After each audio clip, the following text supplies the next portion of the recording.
예, 나이 들어 보니까 이제 젊은 사람에 대해서 다시 회상을 해보면 나이 든 사람하고 젊은 사람들하고 어떻게 다를까 많이 있을 겁니다. 많이 있는데 첫 번째는 기력의 차이가 있어요.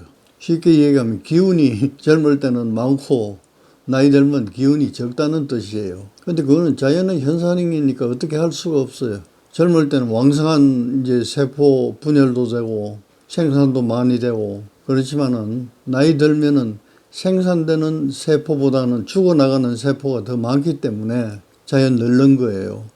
그 늙으니까 기력이 없어지는 거고 이제 그런 그 생물학적인 차이가 그게 제일 크고 그 다음에 정신적으로는 차이가 있다기보다는 좀 다름이 있는데 그거는 뭐냐면 젊을 때는 생각나는 대로 곧 할 수가 있어요. 생각나는 대로. 왜 그러냐면 그게 잘못돼서 실패한다고 하더라도 다음 새롭게 생각해서 또 할 수 있는 시간적인 여유가 너무 많아요. 그러나 노인은 한번 실패를 하면 젊을 때 같지 않잖아요. 찬스가 그렇게 오는 게 아닙니다.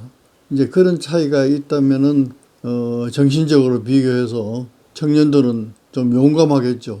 그 노인들은 조심성이 이제 많아지고 뭐 그런 차이가 있을 것 같고 그 다음에 제일 큰 차이는 젊은 사람들은 아직 살아갈 나이가 많잖아요. 많이 남아있잖아요. 많이 남아있으니까 초조감이 좀 덜할 것 같고 나이 많은 사람은 젊은 사람들에 비해서 그 남아있는 게 얼마 안 되잖아요. 그러니까 말은 하지 않더라도 마음속에는 그런 초조감이 좀 있을 것 같습니다. 그러니까 많이 남아있는 사람은 여유가 있는 거고 작게 남아있는 사람은 여유가 없기 때문에 초조감이 있고 그러니까 하는 행동도 많이 남아있는 사람은 노인들에 비해서 좀 더 여유로울 수도 있고 다양할 수도 있고 그러나 여유가 얼마 남지 않는 노인에게서는 그렇게 다양하게 선택할 수 있는 시간이 없잖아요. 이제 그런 게 좀 차이라면 차이랄까 생각이 나네요. 후회가 되는 거는 후회를 하자면 참 많아요. 뭐냐면 나는 그 태어나서 초등학교 다닐 때 일제시대 교육을 받았거든요. 1학년 때 태평양 전쟁이 일어나서 4학년 때 해방이 됐어요. 그 사이에 배운 게 별로 없어요. 일본에 대한 이제 강압적인 훈련 이런 것만 받았기 때문에 어떻게 하면 전시체제에서 어떻게 하면 전투력을 높이는가 여기에 대해서 교육을 많이 받은 거예요. 그러니까 학교에서 공부하기보다는 운동장에 나가서 수류탄 던지기라든지 뭐 대창으로 허수아비 찌르기라든지 이런 전쟁에 필요한 그런 것 많이 했지.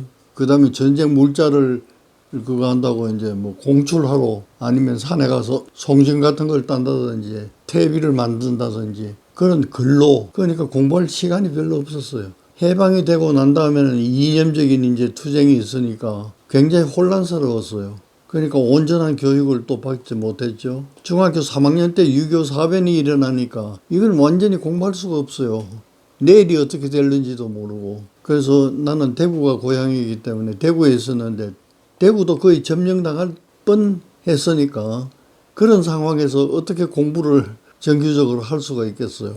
말하자면 우리가 공부하던 교실도 전부 병영어로 바뀌어가지고 무슨 연대가 들어있고 무슨 사령부가 들어있고 이런 처지니까 우리가 이제 모여 공부하는 거는 산등성이라든지 교회에 나가서 그렇게 공부했으니까 선생님도 열성이 없어요. 내일이 보장되어 있지를 않으니까. 그리고 전쟁이 급할 때니까 길에 가다가 장정들이 이제 모병당하는 거예요. 그럼 선생님이 하루아침에 어디 가시고 안 계시는 거예요.